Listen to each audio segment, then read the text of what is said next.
आज के लेक्चर में हम लोग आयत चित्र के बारे में डिस्कस करेंगे। आयत चित्र को हिस्टोग्राम कहते हैं और इस हिस्टोग्राम पर इस पेपर के लिए हमको प्रैक्टिकम भी बनाना है, तो बहुत सारे एग्जाम्पल्स यहाँ पर लिख के हम प्रैक्टिकम तैयार कर सकते हैं। तो पहले हम समझते हैं कि आयत चित्र क्या है।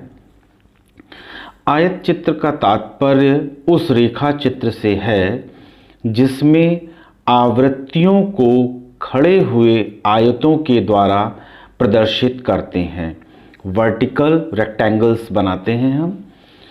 आयत चित्र बनाते समय एक्स अक्ष पर वर्गांतर क्लास इंटरवल लेते हैं और वाई अक्ष पर या वाई एक्सिस पर आवृत्तियों को प्रदर्शित किया जाता है। यहाँ पर एक बात ध्यान देने वाली है कि x तथा y का अनुपात क्रमशः 4:3 होता है। मतलब यहाँ पर कहने का है कि अगर x एक्सिस हम 4 इंच की लें तो y एक्सिस 3 इंच की लें। मतलब एक प्रॉपर प्रोपोर्शन में होना चाहिए जिससे लगे कि पूरे पेज को कवर कर रहा है। 4:3 का होना चाहिए। ऐसा ना लगे कि पेज के कहीं कोने में बन गया है। ग्राफ पेपर जब भी हम बनाते हैं तो वो ग्राफ पेपर पूरे पेज को कवर करना चाहिए, नहीं तो एटलीस्ट 2/3 पेज को तो ज़रूर कवर करना चाहिए। एक्स एक्सिस और वाई एक्सिस पर वर्गांतर एवं आवृत्तियों को पैमाना मानकर प्रदर्शित करते हैं। इसके पश्चात वर्गांतर की आवृत्तियों को ग्राफ पेपर पर प्रदर्शित करते हैं। इसको एक हम उदाहरण के द्वारा समझते हैं। यहाँ पर मैंने एक उदाहरण लिखा है, नीचे दिए गए प्रदत्तों का आयत चित्र बनाएं। यहाँ पर एक हमने बाईं तरफ लिया है वर्गांतर। वर्गांतर को क्लास इंटरवल कहते हैं और आवृत्ति इसको फ्रीक्वेंसी कहते हैं। यहाँ पर वर्गांतर बहुत छोटे छोटे क्लास इंटरवल लिए हैं। 21 से 22, 19 से 20, 17 से 18, 15 से 16, 13 से 14, 11 से 12, 9 से 10, 7 से 8, 5 से 6 और उसके करस्पॉन्डिंग या उसके अनुकूल आवृत्तियां जो हैं वो क्रमशः 2, 2, 4, 6, 8, 5, 6, 3, 2। इसको आप ऐसे समझ सकते हो कि एक हमने सपोज कर लो मैथमेटिक्स का टेस्ट लिया, 30 नंबर का लिया। उसमें बच्चों को 5 मार्क्स से लेकर 22 नंबर तक मिले, हाईएस्ट 22 और लोएस्ट 5। तो हमने वर्गांतर इस तरह से बना लिया और हम ये देख रहे हैं कि 5 से 6 के बीच में कितने बच्चे आए, तो 2। 7 से 8 के बीच में 3। जैसा कि हम अपने प्रीवियस लेक्चर में बता चुके हैं ग्राफिकल रिप्रेजेंटेशन ऑफ डेटा में कि कैसे हम ये वर्गांतर और आवृत्ति बनाते हैं टैली चिन्ह लगा के, तो ये उसी तरह का है। अब हम क्या करते हैं, आयत चित्र कैसे बनाते हैं। तो एक्स अक्ष पर वर्गांतर हम लेते हैं, तो एक लाइन पहले मैंने खींच ली। यहाँ पर 1, 2, 3, 4, 5, 6, 7, 8, 9 क्लास इंटरवल हैं। तो हम लाइन इस तरह की खींचेंगे, कम से कम 12-14 सेंटीमीटर लंबी हो और हाईएस्ट फ्रीक्वेंसी है वो 8 है। तो क्रमशः ये भी 1, 2, 3, 4, 5, 6, 7, 8। तो इसके लिए सबसे पहले हम पैमाना मानते हैं। पैमाना हम यहाँ पर लिख देते हैं, पैमाना या स्केल। पैमाना क्या है, ऑन एक्स एक्सिस, एक्स अक्ष पर पैमाना मानते हैं 1 सेंटीमीटर बराबर 1 वर्ग अंतराल, या ये जो 5 से 7 के बीच में है तो 1 सेंटीमीटर बराबर 1 CI, 1 class interval. On Y axis, Y अक्ष पर 1 सेंटीमीटर बराबर 1 फ्रीक्वेंसी, 1 आवृत्ति।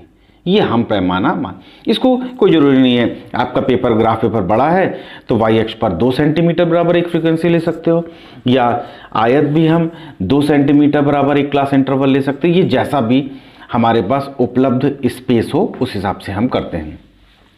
अब देखो यहाँ पर हम क्लास इंटरवल लिख लेते हैं। ये देखो मैं लिख रहा हूँ 5, 7, 5, 7, 9, 11, 13, 15, 17, thereafter 19, 21, 23। यहाँ तक हमने कर लिया। अब देखो 5 से 6 या ये हम देखें कि 5 से 7 के बीच में कितनी आवृत्ति है। तो देखो 2 आवृत्ति यहाँ पर आ रही है, तो ये 2 आवृत्ति के अकॉर्डिंग हमने एक आयत खींच लिया। फिर देखो अगले वर्गांतर के लिए आवृत्ति कितनी है, 3, तो 3 तक हमने खींच लिया। अब बहुत ध्यान से देखना, मैं बनाता जा रहा हूँ,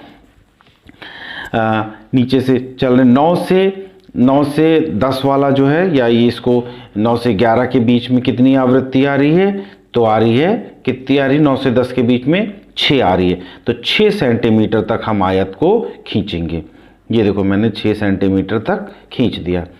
उसके बाद 5 सेंटीमीटर का आयत खींचेंगे। ये देखो मैंने 5 सेंटीमीटर का आयत खींच दिया। इसके बाद हम 8 सेंटीमीटर का खींचेंगे। ये सबसे बड़ा आयत हो गया। ये देखो मैंने 8 सेंटीमीटर का आयत खींच दिया। इसी तरह से ड्रॉ करते हैं। हम यहाँ पे हाथ से कर ले रहे हैं, आप पेंसिल और स्केल का प्रयोग कर सकते हैं, पेन या स्केल का प्रयोग करके करेंगे। फिर अगली फ्रीक्वेंसी 6 की है, तो फिर हम 6 तक इसको यहाँ तक ले जाते हैं और ये 6 सेंटीमीटर तक की लाइन खींच दी और आयत बना दिया। फिर उसके बाद ये 4 सेंटीमीटर है, तो ये देखो ये 4 सेंटीमीटर मुझे यहाँ दिख रहा है, तो ये 4 सेंटीमीटर का लंबा आयत खींच दिया। उसके बाद 2-2 सेंटीमीटर के 2 लगातार, तो इन दोनों आयतों की लंबाई बराबर हो गई। अब मान लो कोई चीज़ हमें या कोई हमें ग्राफ ऐसा दिया है, जैसे हम एग्जाम्पल एक लेते हैं। हमने एग्जाम्पल ये लिया कि यहाँ पर हम ये कह रहे हैं कि कोई भी हम इस तरह का डेटा ले लें कि ये है टेम्परेचर, ठीक, टेम्परेचर है, और यहाँ पर मंथ ले लें, जैसे 5 और 7 के बीच में लिखा है, हम ले लें जनवरी, ठीक। इसके बाद ये फरवरी हो गया, ये मार्च हो गया, अप्रैल हो गया, मई हो गया। अब देखो मई में, और ये टेम्परेचर ले लें, तो टेम्परेचर जैसे मान लो 10 डिग्री सेल्सियस एवरेज टेम्परेचर, तो 10 डिग्री सेल्सियस। क्या पता चलता है हमको देखने से कि अप्रैल के महीने में टेम्परेचर सबसे ज़्यादा था। या हम यहाँ पर देखो, देखने से क्या पता चलता है, ये जो आंकड़ा दिया हो इसमें तो केवल इतना ही लिखा है, नीचे दिए गए प्रदत्तों का आयत चित्र बनाइए। अगर हम ये लिख देते कि एक हमने I have conducted a test of mathematics and in that test the marks secured by the students then form a table, I have prepared a table, then according to frequency I have marked the tally signs and then converted into frequency, I have converted it। उसके बाद हमने क्या करा, ये बनाया graph. अब अगर कहीं पर ये ग्राफ दिया हो ऐसे, तो हम देख के बता देंगे, ये कुछ लिखा हो चाहे ना लिखा हो, हम बता देंगे कि इस वर्गांतर के लिए 13-15 वर्गांतर के बीच में आवृत्ति सबसे ज़्यादा है, और सबसे कम आवृत्ति कहाँ पर है, 21-22 के बीच में, फिर 5 और 6 के बीच में, और 9 और 20। मतलब क्या हो रहा है, अगर हमने एक ये मैथमेटिक्स का टेस्ट लिया था तो 21-22 नंबर पाने वाले बच्चों की संख्या सबसे कम है, और 5 से 6 नंबर पाने वाले बच्चों की संख्या भी सबसे कम है। ये स्टैटिस्टिक्स में एक बेल शेप कर्व भी होता है, घंटी नुमा कर्व भी है, कि दोनों सिरों पर या दोनों छोरों पर बहुत ही कम केसेस होते हैं, तो वो यही वाला केस हमेशा इसी टाइप का, हमें किसी भी ग्रुप में अगर हम कोई एनालिसिस करते हैं तो इसी तरह का कर्व मिलता है। और एवरेज मार्क्स पाने वाले 13 से 14 नंबर पाने वाले बच्चों की संख्या सबसे ज़्यादा है, तो 13 से 15 मार्क्स पाने वाले यहाँ पे दिख रहा है।